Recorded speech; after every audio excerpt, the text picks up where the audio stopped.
aquí tenemos con nosotros también a la doctora Ángela María Buitrago Ruiz, ¿verdad?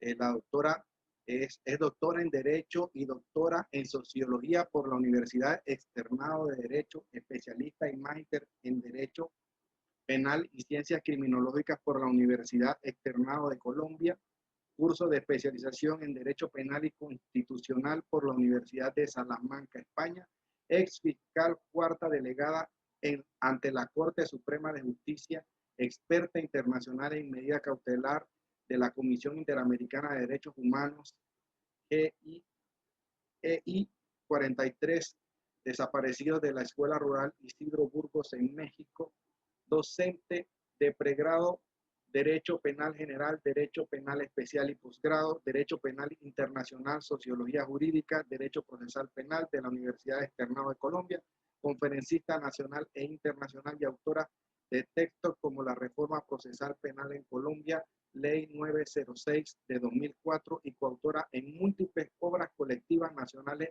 y extranjeras, miembro del Instituto Colombiano e Iberoamericano de Derecho Procesal. Así que con ustedes, ¿verdad? Y cedo las pantallas inmediatamente con mucho cariño y respeto desde acá, desde la provincia de Chiriquí, en nuestro querido país, Panamá, y hasta Colombia, a la doctora Ángela María Buitrago. Las pantallas son suyas, doctora, bienvenida.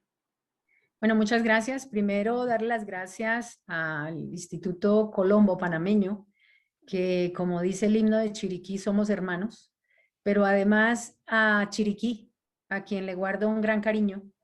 Y la verdad es que la pandemia no me ha gustado porque no me ha dejado gozar del cariño, del calor que siempre tengo yo en Panamá y en Chiriquí. Así que desde acá, un abrazo gigante para todos ustedes, para Chiriquí, para Panamá. Un agradecimiento especial al presidente del Instituto Colombo Panameño, al doctor Abel Zamorano, al doctor Serracín del capítulo de Chiriquí, que quiso que yo estuviera en este coloquio, y un saludo especial pues al doctor Álvaro, al doctor Raúl Aparicio, que todavía me dice el doctor Abelito que lo pongo nervioso y que olvida mi nombre, pero que le mando un gran abrazo. Y a María Cristina, que sí, no solamente eres adoptada, sino ya eres colombiana. Así que un gusto de verlos a todos, de sentirlos tan cerca en esta pantalla. Y he querido traer un tema que es muy interesante y que resulta fundamental, creo yo, no solo en tiempos de sistema acusatorio, sino en el tema en particular de lo que significa entender cómo podemos divisar dentro de un sistema acusatorio la construcción de lo que ustedes en Panamá llaman medios alternos de solución de conflictos.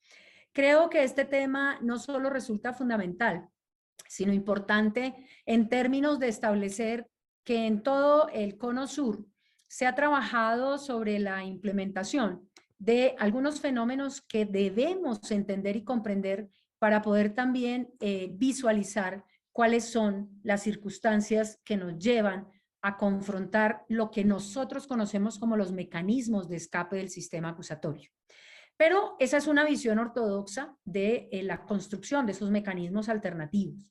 Yo quisiera mostrarles hoy una solución alternativa que quizás si lo metiéramos en el Prometea, no solo de la Corte Constitucional, sino que mencionaba María Cristina, nos podría también dar muchos elementos para que evaluemos cómo estos mecanismos de solución de conflictos de manera alternativa están visualizados y nos obligan a cambiar de paradigma dentro de una justicia penal. Y el cambio de paradigma significa que cuando nosotros entendemos que la justicia panameña basa la definición de la intervención del fiscal, del juez y de la justicia penal en un concepto de resolución de conflictos, fíjense que el marco de la justicia de resolución de conflictos, como lo dice un gran autor como es Damasca, pues obviamente genera un doble paralelismo que es muy importante determinar. Desde ese punto de vista, entendemos entonces con Damasca que el comprender el sistema penal desde la justicia de resolución de conflictos significa entender que hay dos diseños estatales que debemos escoger y que debemos premiar. Uno, que es la morfología de la competición, como la llama él, y la otra, que es la morfología de la investigación. Y entonces, aquí, desde este punto de vista, entendemos también que cada estado representa estos mecanismos alternativos dentro de modelos especiales que significarían partir también de comprender cómo, y esta es una interpretación que hago yo del modelo panameño, este es un tema que yo he tratado en algunos congresos de Panamá y que he ido con el Instituto Iberoamericano y que me parece se acomoda al modelo de un estado reactivo. Es decir, estamos trabajando sobre la posibilidad de administración de justicia en la elección de unos principios estructurales básicos que van a moldear el sistema. Y entonces desde ese contexto, digamos que cuando nosotros hablamos de la óptica de esta ideología reactiva, estamos viendo claramente cómo esos principios van a afectar esa visión y esa comprensión de los mecanismos alternativos de resolución de conflicto. Y les voy a demostrar por qué razón no solo los elementos que hemos visto en esta primera parte son fundamentales, sino cómo la misma estructura del Código Procesal panameño genera la necesidad de unas precisiones que simplemente yo les voy a dejar en términos de discusión para tomar la palabra a María Cristina y después hacer un nuevo foro sobre esto, pero indiscutiblemente que nos llevan a pensar en el sistema acusatorio como el sistema que se ha ensamblado en todos nuestros países. Nosotros siempre hablamos de igualdad de armas, hablamos de un fair play, hablamos de una serie de elementos que significarían evaluar estos mecanismos de solución de conflictos en el tema de si definitivamente las partes están en un plano igualitario o no. Tenemos que llegar a una conclusión categórica sobre elementos que vamos a analizar posteriormente de manera más profunda, que cuando nosotros estamos dentro de un concepto de los principios que gobiernan el Código Penal panameño y el Código Penal colombiano inclusive, empezamos a ver que no es posible un trato igualitario entre las partes, que las partes generan una gran diferencia en la estratificación que se tiene dentro del diseño principialístico del procedimiento penal y que veamos cómo el Estado, a través de la Fiscalía, no solamente es parte, sino que además es árbitro. Y esto nos lleva a un elemento que es fundamental. Fíjense cómo tanto el Código panameño como el Código colombiano, y aquí podemos hacer un poquito de derecho comparado, manejan una acción penal oficiosa según el artículo 70, es decir, la Fiscalía tiene la competencia para iniciar de oficio los delitos que son de esa modalidad. Es oficial, tiene característica particular de ser un funcionario público del Estado, está apegada al principio de legalidad, pero sin embargo, fíjense cómo ustedes optan por un elemento particular que es resolver disputas y resolver el conflicto como elemento esencial y objetivo del procedimiento penal. Pero esa resolución de conflictos, el Código panameño la hace con un condicionamiento específico y es bajo pautas estatales. Cuando nosotros hablamos de la resolución de conflictos, fijémonos cómo esto también lleva a un elemento fundamental sobre la necesidad de comprender que la resolución de conflictos generaría, y lo digo en gerundio, una posición preponderante de la víctima con una decisión de principios procesales que marcan un límite infranqueable. ¿Esto en qué se traduce? Se traduce en que cuando hablamos de la resolución del conflicto, ¿a quién le interesa resolver ese conflicto? ¿Al Estado o a la víctima que sufrió el perjuicio? Y aquí tendríamos que decir categóricamente que en un estado de igualdad de partes y en un estado acusatorio y en un estado con una responsabilidad frente al conflicto, estamos trabajando sobre una base de lo que se llama el tema del control del conflicto por parte del Estado.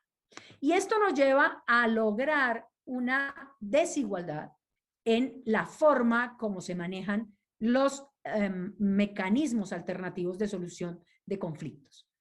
Y tendríamos que preguntarnos varias cosas. ¿De quién depende la aplicación del criterio de oportunidad y de los preacuerdos?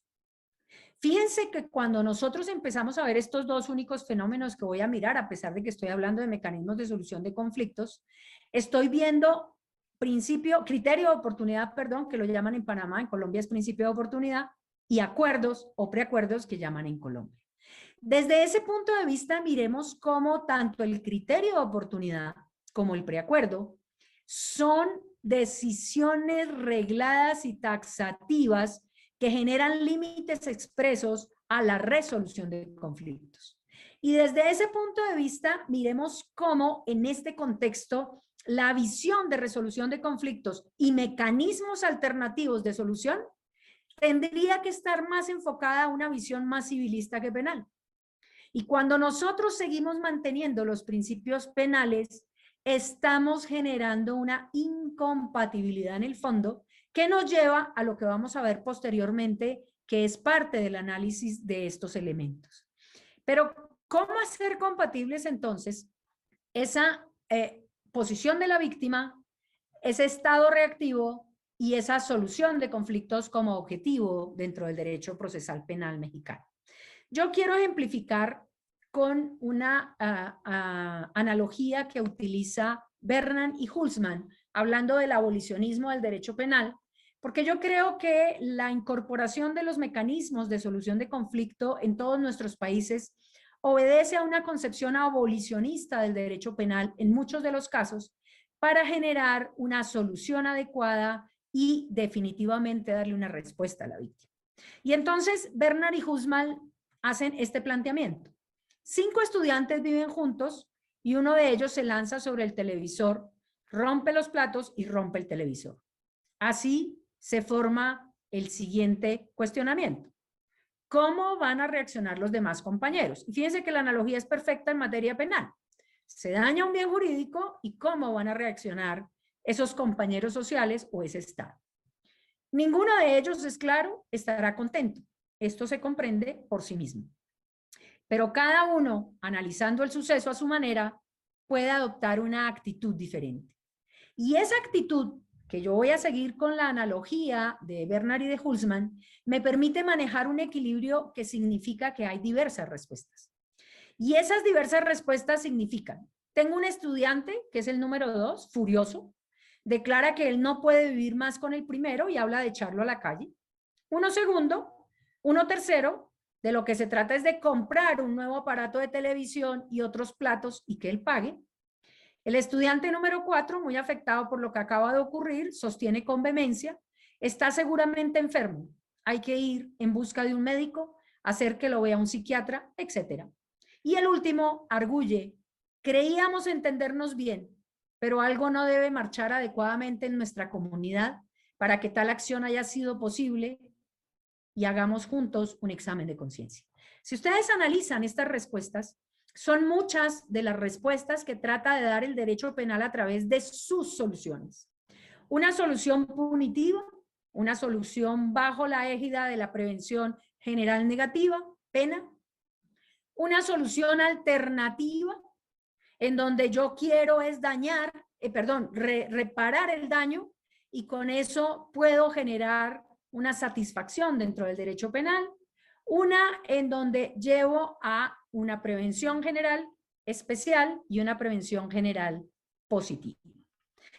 Desde ahí, ¿qué quiero decirles yo con esto iniciando esta charla?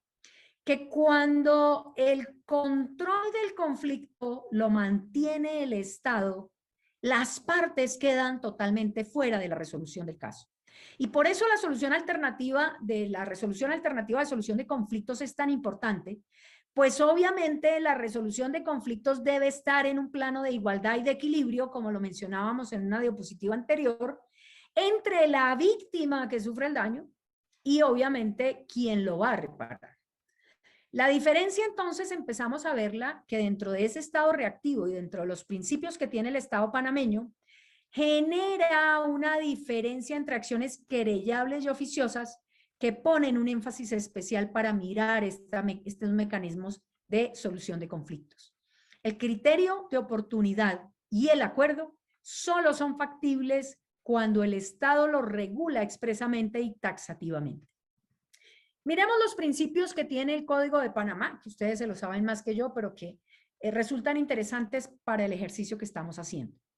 Si nosotros decimos que el principio de investigación que le compete al fiscal, a la fiscalía o al Ministerio Público, está basado sobre el principio de la investigación objetiva, tenemos que decir que el fiscal tiene obligatoriamente que investigar lo desfavorable y lo favorable a los intereses del imputado, pero también de los demás intervinientes en el proceso. Desde ese punto de vista, fíjense cómo no solo la integración normativa nos obliga a esto, sino que el artículo 26 del Código de Panamá procesal nos obliga también a que los tribunales procurarán resolver el conflicto surgido a consecuencia del hecho punible para contribuir a restaurar la armonía y la paz social. Fíjense la respuesta del último de los estudiantes que vimos en el caso Bernard y Hulsman. ¿Qué es lo que buscamos con el derecho penal? Mientras no sepamos qué es lo que buscamos con el derecho penal, la aplicación de estos mecanismos alternativos de solución de conflicto van a tener un gran problema en la práctica y van a tener una gran discusión cuando se toman. Yo les quiero contar que estuve investigando cuál era el porcentaje de aplicación del criterio de oportunidad, en particular en Chiriquí, pero también en los demás departamentos de Panamá. Y sobre esa base me encontré con una sorpresa, que no desglosan de manera independiente en las estadísticas hasta el 2020 cuáles han sido otorgados por criterio de oportunidad y cuáles han sido otorgados por acuerdos. Sí tenemos, por ejemplo, el tema de desistimiento y tenemos la suspensión condicional, pero al parecer las figuras son muy poco utilizadas. Y la razón para que sean poco utilizadas tiene que ver con todo lo que estamos argumentando. Fíjense cómo también el Código Panameño nos genera una facultad para las partes. Y esa facultad para las partes significa que pueden recurrir a los medios alternativos para la solución de su conflicto. Entonces, aquí estamos diciendo que las partes, el Ministerio Público y los tribunales, se supone que tienen la facultad para promover mecanismos alternativos. En Colombia no.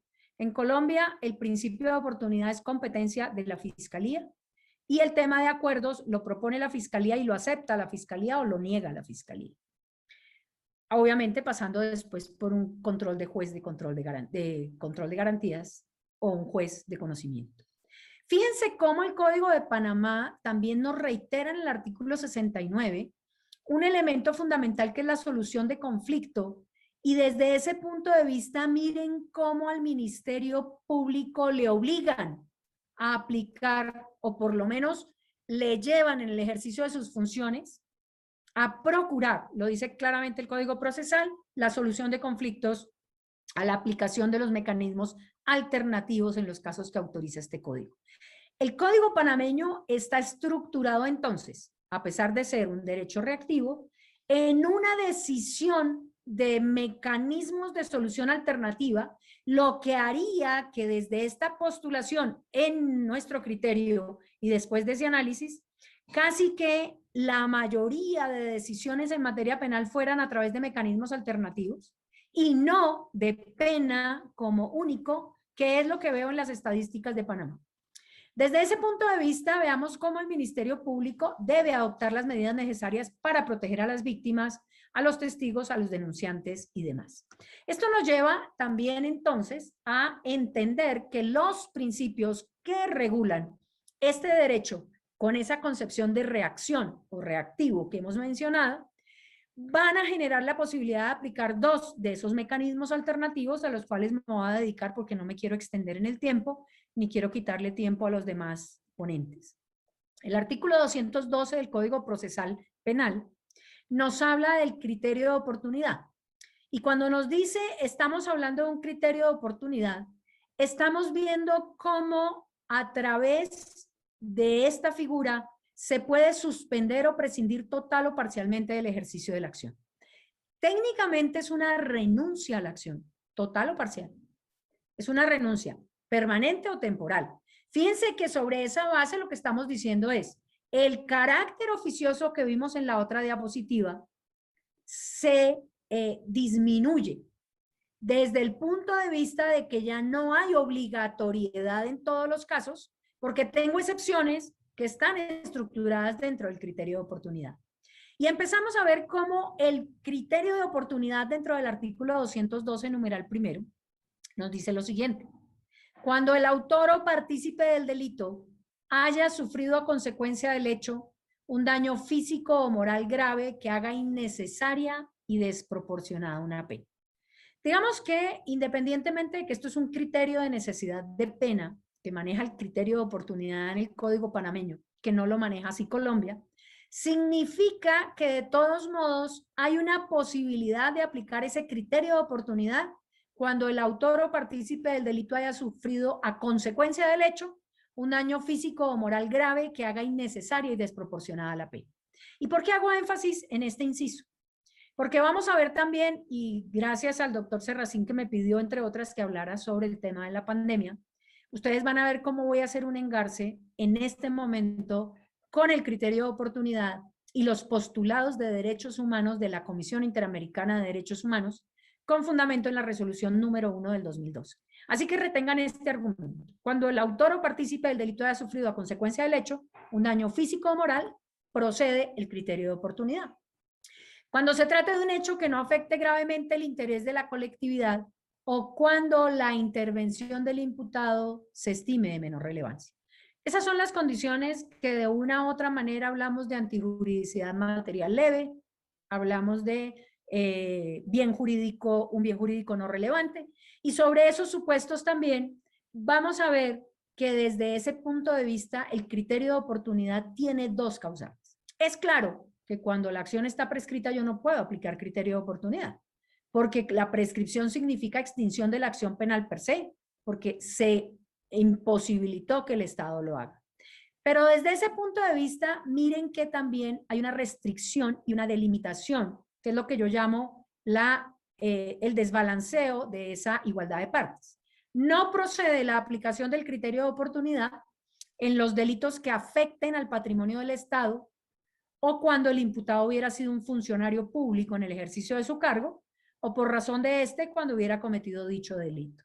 Fíjense cómo el criterio de oportunidad que está sembrado dentro de los principios del Código Penal, procesal penal, también lleva a un elemento especial de restricción. Y fíjense por qué yo llego a este punto. Si nosotros decimos que esas son las dos causales que tienen la posibilidad de utilizar el criterio de oportunidad, también deberíamos ver cómo en el criterio concreto de la resolución número 1/2020 de la Comisión Interamericana de Derechos Humanos, el hacinamiento de las unidades de privación de la libertad llevará a la reevaluación de los casos de prisión preventiva para identificar aquellos que pueden ser convertidos en medidas alternativas a la privación de la libertad, dando prioridad a las poblaciones con mayor riesgo de salud frente a un eventual contagio del COVID-19. 2. Asegurar que los casos de personas en situaciones de riesgo en contextos de pandemia se evalúen las solicitudes de beneficios carcelarios y medidas alternativas. La suspensión de la pena es una de las figuras que ustedes tienen como mecanismo de solución de conflictos. Y fíjense cómo aplicando este contexto a esta resolución, podemos decir entonces que si ha sido factible en Panamá, en Chiriquí o en cualquiera de los departamentos de esa bella república, que se haya aplicado el criterio de oportunidad con ocasión del COVID en el tema de hacinamiento carcelario. Y ese sería también un elemento para analizarlo sobre la base de cualquiera de los mecanismos alternativos de solución de conflicto.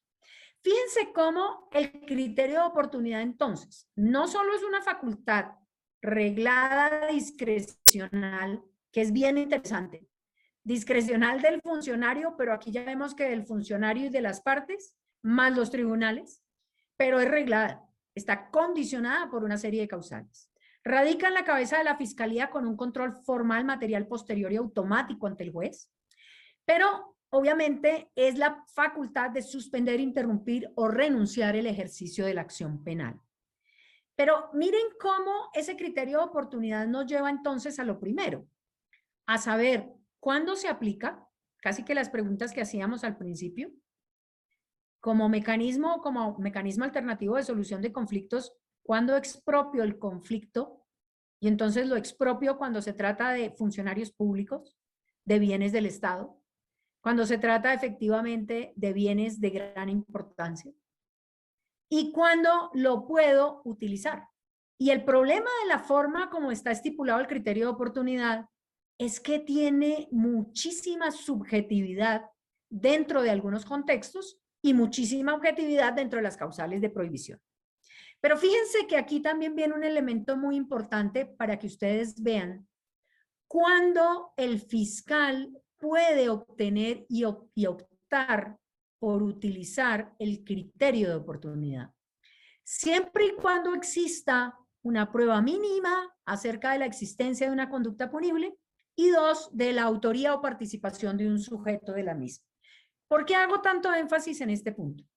Porque en Colombia pasó un fenómeno lamentable y era la construcción falaz de 4, 5 o 6 delitos para que el sujeto o acordara o se sometiera a una serie de reglas frente a los elementos que no son en Colombia mecanismos de solución de conflicto, pero que son figuras que están permitidas en Colombia como formas de suspensión, terminación, extinción o reducción de la acción penal.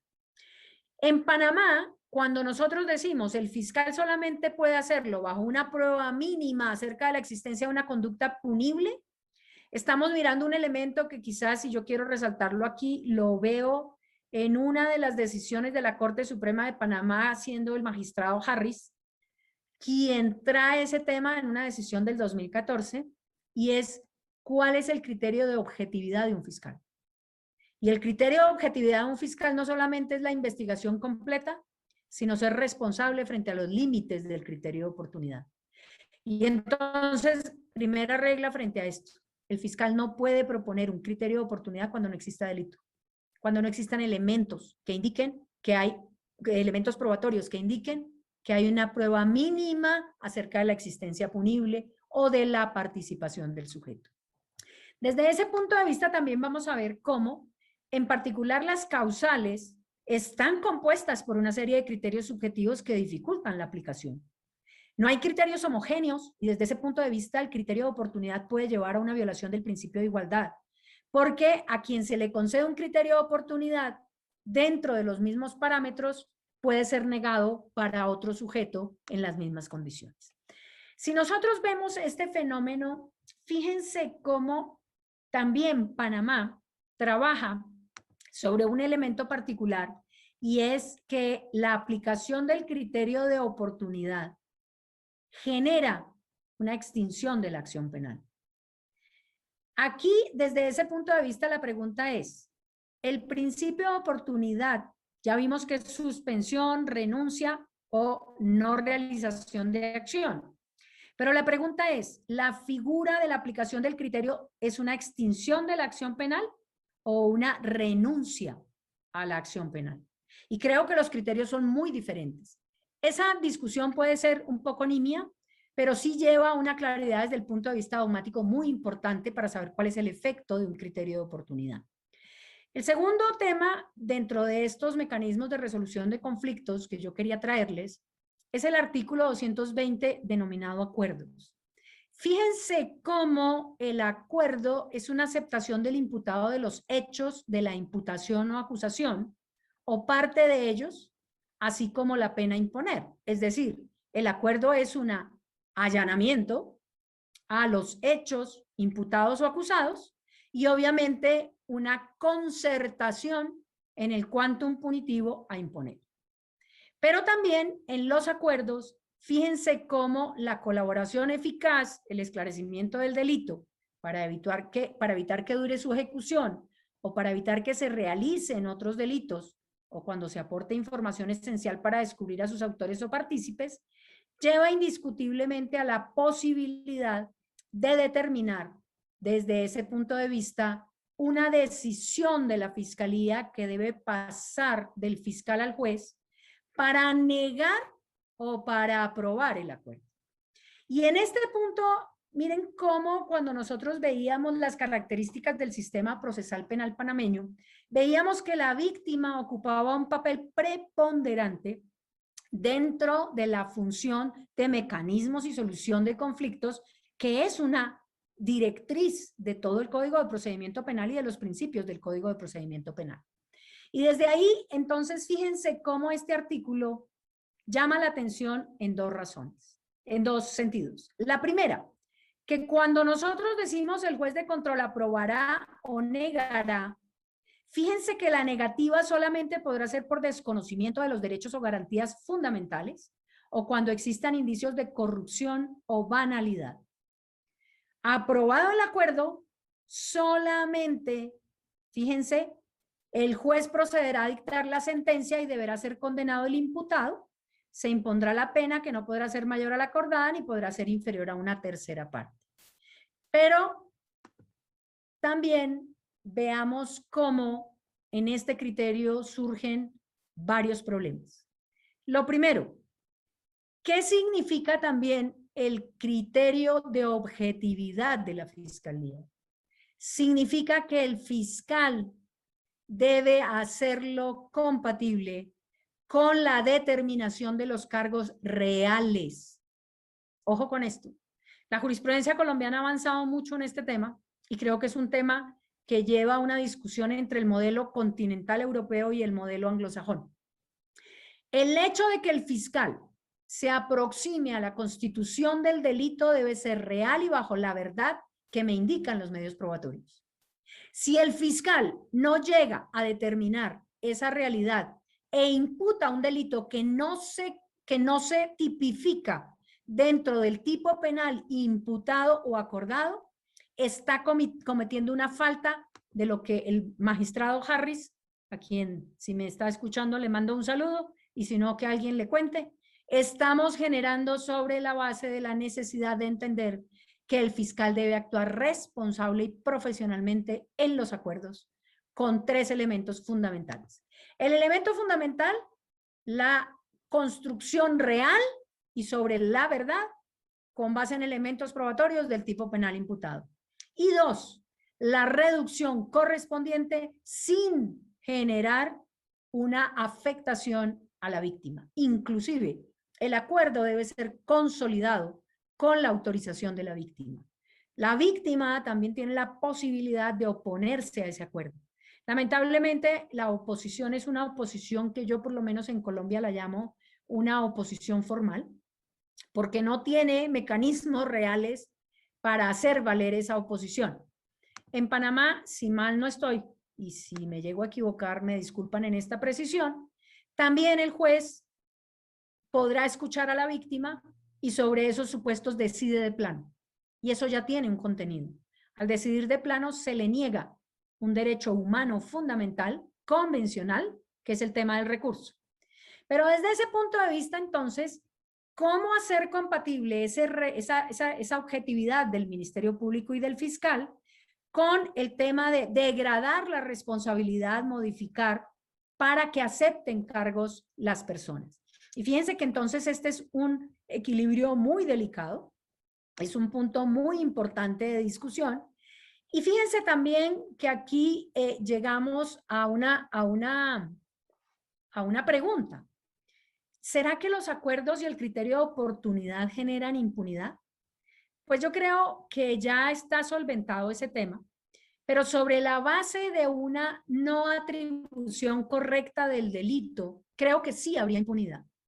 El uso de los mecanismos alternos que permiten la solución de conflictos debe hacerse dentro de ese criterio de objetividad que debe ser coherente con el tipo penal y con las actuaciones probatorias que se reportan dentro de la investigación. Desde ese punto de vista, la aplicación de las salidas en ese nivel no generarán impunidad. Pero si se utiliza para descongestionar el sistema y descongestionar carga laboral, podrá entrar a un componente de impunidad violando otro derecho humano convencional, que es el derecho a la no impunidad y el derecho a saber la verdad. Desde ahí vamos a ver también cómo el Ministerio Público y el Manual de Capacitación pues habla de la aplicación de dichas salidas que no implican impunidad, pero que yo las condiciono a los límites que he mencionado. Desde ese punto de vista, entonces, recogiendo ya casi finalizando mi intervención, no se pueden sobrepasar los límites legales. Si se sobrepasan los límites legales de lo que hemos mencionado, se va a configurar un defecto sustancial en cualquiera de esos mecanismos alternativos. Y desde ese punto de vista, fíjense cómo también la jurisprudencia de la Corte Panameña ha generado que la aplicación del preacuerdo dentro de estas violaciones es inaceptable por ser contrario al ordenamiento jurídico. La ausencia de consideración y aplicación del principio de primacía de la prevalencia del interés superior de los menores también es un tema bien interesante que lleva a un segundo nivel la limitación de ese estado reactivo a esta clase de mecanismos de solución de conflictos. Hay personas que por su grado de vulnerabilidad, yo menciono aquí en particular el tema de agresión sexual, pero hay otras personas menores de edad en donde no hay posibilidad por mandato general de realizar preacuerdos por la violación a esta clase de sujetos de sus derechos. Desde ese punto de vista, fíjense cómo también se declara y se puede declarar la nulidad del preacuerdo cuando se violan estos límites desde ese aspecto. Para terminar y finalmente para trabajar sobre la base de las preguntas, yo quisiera utilizar estos minutos finales para decirles algo importante. Cuando nosotros hemos optado por tener como mecanismos de resolución de conflictos el criterio de oportunidad y el preacuerdo, en un estado que va a ponderar el derecho de la víctima, esa decisión de aplicar cualquiera de estos mecanismos debe estar trabajando sobre la base de la aceptación de la víctima y también de los límites ontológicos procesales que se han creado frente a estas figuras. 2. Cuando nosotros estamos diciendo el criterio de oportunidad y los acuerdos son mecanismos que privilegian o que aprestigian, como decimos en Colombia, la administración de justicia, tenemos que pensar que los criterios de oportunidad y los acuerdos no son una forma simplemente de salir del paso y terminar un proceso. Las consecuencias de estas aplicaciones de resolución de conflictos nos hacen necesario pensar y dimensionar que pueden llegar a una condición de impunidad, de no verdad y sobre todo de no satisfacción de víctima que generaría una violación de derechos humanos permanente y la justicia, ni el Ministerio Público, ni la Fiscalía podrían estar entronizando estos mecanismos. Termino aquí y desde ese punto de vista agradezco a ustedes. Espero que cuando la doctora María Cristina pueda instalar no solamente Prometeo, sino todas los mecanismos de tecnología que nos puedan llevar a debatir desde el punto de vista tecnológico estas decisiones, podamos lograr efectivamente que se genere ¿cómo fue que dijiste tú? ¿Qué es lo que se utiliza? Una forma de proyectar dentro del sistema tecnológico una adecuada respuesta. Creo que no es fácil, este es un sistema que tiene muchísimas discusiones, son criterios que son muy difíciles de comprender, pero desde el punto de vista de la función del derecho procesal penal, creo que se cumple el objetivo. Así que dejo aquí y si hay preguntas, pues sería un gusto. Doctor Juan Pablo Fábregas, me encanta verlo. Excelente presentación, doctora Ángela María Buitrago, desde Colombia. ¿Desde qué parte de Colombia, doctora? Desde Bogotá. Desde Bogotá. Debe estar frío allá. Helado. Yo me quiero ir para Chiriquí, para Panamá. ¿Me reciben? Agarrar calor acá. Ajá. Sí, Bogotá es tremendo. He tenido la oportunidad de estar allá y es un clima sabroso, fresco, frío. En la noche bien frío. El calor humano, que es el más importante de ustedes. Acá es bienvenida. Usted sabe que es bienvenida siempre. Gracias por su participación y vamos a pasar inmediatamente a la parte de las preguntas y respuestas. Este es un tema tremendo que usted ha tocado, este principio de oportunidad y los preacuerdos. Un tema controversial. Yo no sé allá en Colombia, pero aquí esto es tremendo y yo imagino que vienen muchas preguntas. Voy a tratar de de leer algunas de las preguntas que han hecho aquí, porque han hecho varias, ¿verdad? Por razones de tiempo vamos a escoger algunas, no vamos a poder escoger todas, pero para que por lo menos algunas personas puedan, se les pueda ver su pregunta. Y dice aquí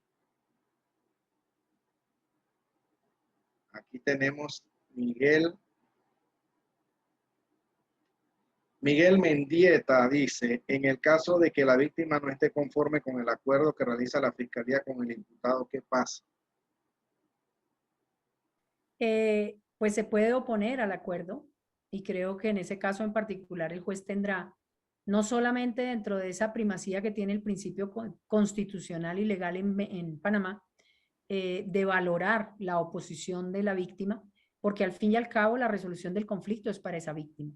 Así que yo creo que podría y debería generarse la posibilidad de intervenir directamente. Y por eso yo siempre pienso que la Fiscalía como representante de la víctima tendría que concertar desde el punto de vista, sin buscar una venganza ni una vindicación de la víctima con respecto al imputado, pero sí buscar un plano de equilibrio donde la víctima se sienta que su conflicto ha sido resuelto. Si no, justicia no existe. Excelente. Aquí Ana Cristina Castro dice, el equilibrio entre la protección a la víctima y los derechos de defensa, tanto material y técnica, al investigado o imputado, es una línea muy delgada que muchas veces crea conflicto al personero fiscal, quien por su derecho natural de ejercer la acción penal, bien sea oficiosa o no, tiende a inclinarse a su rol de persecución y llevar a poder perder la objetividad. Sí, digamos que entre otras no solamente tiene razón la forma como se construye la pregunta, sino que es la realidad. El Ministerio Público, fíjense que yo lo decía y los fiscales normalmente cuando hay un sistema reactivo que lo que busca también es la pena, pero a la vez tiene preponderancia la resolución de conflictos, más le apuntan a imponer la pena que a buscar una resolución de conflictos. Y por eso yo lo que decía es que el Código Panameño está diseñado en términos de resolución de conflictos. ¿Eso qué quiere decir? Que el Ministerio Público debe buscar una resolución de conflictos. Pero ahí el punto no es defensa técnica y defensa material, sino ponderación de derechos en juego de las partes. Y creo que ahí es donde debería centrarse el particular. El fiscal debería tener un equilibrio entre las partes. Excelente. Mario Cortés dice, en base al caso ejemplo que utilizó en su excelente ponencia de los estudiantes, lo propuesto por los estudiantes afectados, ¿cuál sería para usted la mejor solución? Yo creo que la última me parecería la mejor, porque cuando una resolución de conflicto es adecuado, lo que busca es reparar el tejido social y generar convivencia. Pensaría yo mucho más inclinarme por la última, en donde habría diálogo, es más, casi que un acuerdo conciliado o un acuerdo mediado, si se puede utilizar esa expresión de doble mecanismo de resolución de conflicto. Excelente, doctora. Muy agradecidos de parte del Instituto Colombo Panameño de Derecho Procesal en Panamá y el capítulo de Chiriquí, en este caso, que somos los que estamos organizando el evento. Muchas gracias por su participación, por esa excelente ponencia. Es usted bienvenida acá, está invitada cuando ya, bueno, cuando se pueda, porque yo sé que la pandemia ha hecho que las cosas sean un poco más difíciles personalmente, pero gracias a Dios la tecnología ha permitido que mantengamos este contacto virtual. Muy agradecido con su participación. A ustedes, muchas gracias.